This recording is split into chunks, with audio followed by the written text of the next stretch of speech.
てる本当さも感じるままで終わりたいなんて青い春の夜風に吹かれながら見てたものは遠すぎたねえ明日は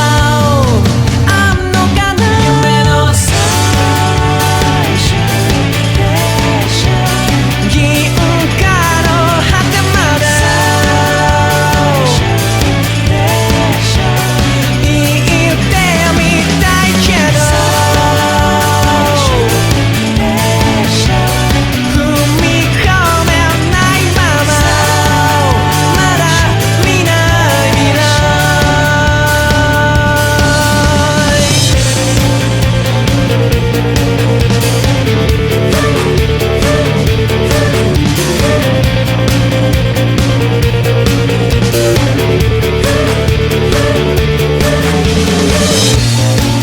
傷つかないよ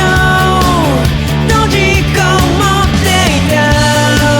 そうやって誰かを傷つけていた近い未来を守っていたかった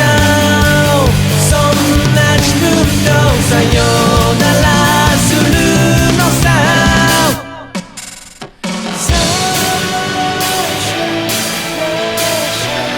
見上げた夜空に見つけ